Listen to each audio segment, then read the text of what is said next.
Welcome to Telugu scribe. నేను మీ journalist Kavya. ఇక ఇవాళ మనం వెదర్ రిపోర్ట్ చూద్దాం. సో బంగాళాఖాతంలో ఏర్పడిన అల్పపీడనం ఎఫెక్ట్తో ఇరు తెలుగు రాష్ట్రాలు కూడా తడిచి ముద్దవుతున్నాయి. ఇరు తెలుగు రాష్ట్రాల్లో కూడా కొన్ని జిల్లాలకు వాతావరణ శాఖ రెడ్ ఆరెంజ్ అలర్ట్లు ప్రకటించడం జరిగింది. అయితే ఇదే వాతావరణం ప్రత్యేకంగా తెలంగాణలో మరో 2 రోజుల పాటు కంటిన్యూ కాబోతుంది. సో అందుకనే నిన్న సాయంత్రం నుంచి కూడా చాలా చోట్లలో చిన్న ముసురుతో వాతావరణం మబ్బు తేలి చిన్న ముసురుతో స్టార్ట్ అయినా కానీ ఒక భారీ వర్షాలు అయితే తెలంగాణ జిల్లాలో మనం ఇవాళ చూస్తున్నాం.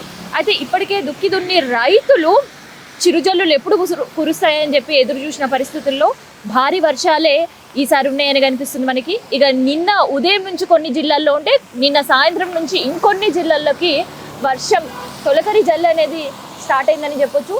ఇక ప్రత్యేకంగా తెలంగాణ జిల్లాలపైన అల్పపీడనం ఎఫెక్ట్ చాలానే ఉంది. వాతావరణ శాఖ హెచ్చరికలు కూడా జారీ చేసింది. అయితే ఇప్పటికే కొన్ని జిల్లాల్లో వాగులు వంకలు పొంగిపొర్లే పరిస్థితి, కొన్ని చోట్లల్లో పాత బ్రిడ్జిలు కూలిపోయే పరిస్థితి. ఇక ములుగు దగ్గర అయితే ఒకరు వర్షం వాగులో గల్లంతైన పరిస్థితిని అయితే తెలంగాణ జిల్లాల్లో ఇప్పటివరకు అయితే నోటీస్ అయ్యడం జరిగింది. ఇక ప్రత్యేకంగా ఆదిలాబాద్ కావచ్చు, ఆసిఫాబాద్, మంచిర్యాల్, నిర్మల్, పెద్దపల్లి జిల్లాల్లో భారీ నుంచి అతి భారీ వర్షాలు కురిసే అవకాశం ఉన్నట్లు ఇప్పటికే వాతావరణ శాఖ హెచ్చరికలు జారీ చేయడంతో పాటు అక్కడ రెడ్ అలర్ట్ని కూడా జారీ చేసింది. సో ఇప్పుడు ఈ జిల్లాల్లో 2 రోజుల పాటు ఇదే వర్షాలు కురిసే అవకాశం ఉంటుంది.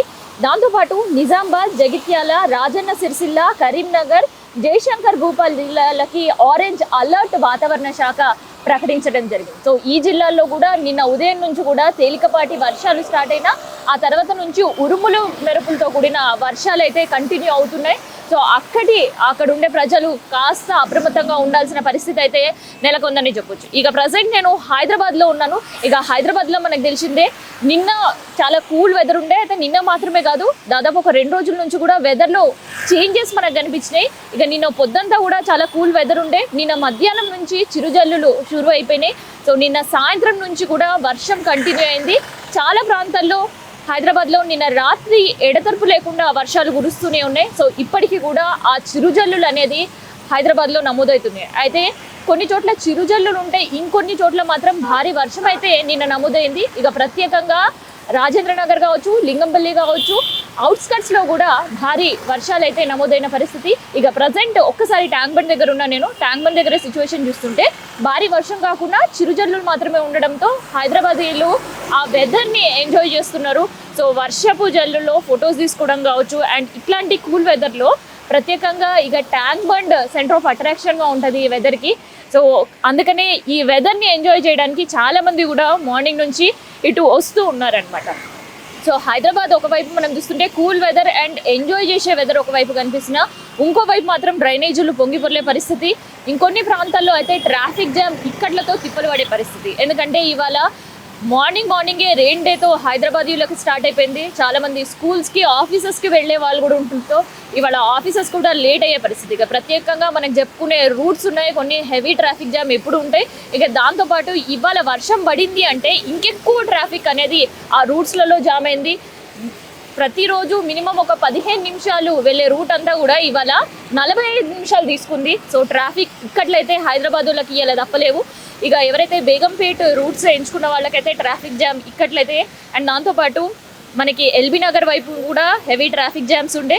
అండ్ ఇటువైపు మనం చూస్తుంటే రాయదుర్గం దగ్గర నుంచి కావచ్చు, హైటెక్ సిటీ వైపు కావచ్చు, మియాపూర్ వైపు కావచ్చు అండ్ గచ్చిబౌలి ఫ్లైఓవర్ దాటిన తర్వాత కావచ్చు, ఇదంతా కూడా heavy to heavy traffic jam, bumper to bumper traffic jam till మనకి హైటెక్ సిటీ శిల్పారం వరకు కూడా ఆ ట్రాఫిక్ అనేది వాళ్ళంతా కూడా మనకు మార్నింగ్ అనిపించింది. సో ఇదే వెదర్ హైదరాబాద్లో కూడా కంటిన్యూ కాబోతుంది. అందుకనే హైదరాబాద్ వాళ్ళు కాస్త జాగ్రత్తగా ఉండాల్సిన పరిస్థితి ఉంది. అయితే ఇది నేను చెప్తున్నా కాదు, ఇప్పటికే వాతావరణ శాఖ హైదరాబాద్ ఉండే వాళ్ళకు కూడా ఒక అలర్ట్ జారీ చేయడం జరిగింది. అయితే ఎల్లో అలర్ట్ ఉన్నప్పటికీ కూడా భారీ వర్షాలు అయితే కురిసే అవకాశం ఉంది. అండ్ లోతట్టు ప్రాంతాల్లో ఉండే వాళ్ళకి ఇప్పటికీ జిహెచ్ఎంసీ కంప్లీట్గా మానిటరింగ్ అనేది కూడా చేస్తుంది. ఇక మనకి బేగంపేట దగ్గర ఉండే గతంలో మనం చూస్తుంటే దేవనాగరి స్కూల్ దగ్గర కూడా మనకి వాటర్ లాగింగ్ నిలిచిపోయే పరిస్థితి. అక్కడ డ్రైనేజెస్ కూడా ఇప్పటికీ క్లీన్ చేసి వాటర్ ఫ్లో అంటే వాటర్ డ్రైన్స్ నుంచి వాటర్ ఫ్లో వెళ్ళేటట్టు జాగ్రత్తలు తీసుకుంటున్నారు. ఇటు మనం బల్కంపేట వైపు నుంచి వెళ్తే అండర్ గ్రౌండ్ బ్రిడ్జ్ అయితే ఉందో ఇప్పటికే అక్కడ చిన్నగా వాటర్ చేరే సిచ్యువేషన్స్ అయితే మనకు కనిపిస్తున్నాయి. అందుకనే సిటీ వాసులు కాస్త జాగ్రత్తగా ఉండాలి. వెదర్ కూల్ ఉంది, కాస్త ఎంజాయ్ చేద్దాము అని బయటకు వచ్చే వాళ్ళకి మాత్రం చాలా చాలా జాగ్రత్తగా ఉండాల్సిన పరిస్థితి. అండ్ ఈ ట్యాంక్ బండ్ దగ్గర అయితే వెదర్ ఇప్పటి వరకు కూల్ ఉన్నా కానీ ఇక్కడికి వేరే ఏరియాస్ నుంచి వచ్చేటప్పుడు ట్రాఫిక్ ఇక్కట్లు కావచ్చు. అండ్ మెయిన్గా తీసుకోవాల్సిన జాగ్రత్తలు ఏంటంటే డ్రైన్స్ ఓపెన్ ఉన్నప్పుడు ఎట్టి పరిస్థితిలో ఆ డ్రైన్ వాటర్ నుంచి కాలు పెట్టి వెళ్ళకుండా కానీ కాస్త జాగ్రత్తగా తీసుకుంటే అయితే బెటర్ ఉండే సిచ్యువేషన్స్. ఎందుకంటే ప్రతిసారి మనం మాన్సూన్ సీజన్లో ఎన్నో కేసెస్ మనం చూస్తూనే ఉన్నాం. అందుకనే ఈసారి కొంత అలర్ట్ ఉండాల్సిన పరిస్థితి అయితే ఉంది. ఇక సాయంత్రం పూట ఎవరైతే టువర్డ్స్ హైటెక్ సిటీ కావచ్చు, మియాపూర్ కావచ్చు, ఇటు బేగంపేట వైపు ఎమర్జెన్సీ వర్క్స్ ఉంటే మాత్రమే రావాలి. లేదంటే ఇక్కడ ఉండే ట్రాఫిక్ జామ్లో ఇరుక్కుపోయి ఇబ్బందులు పడక తప్పదు. సో ఇది హైదరాబాద్ వెదర్ అప్డేట్తో పాటు తెలంగాణలో ఉండే వెదర్ అప్డేట్.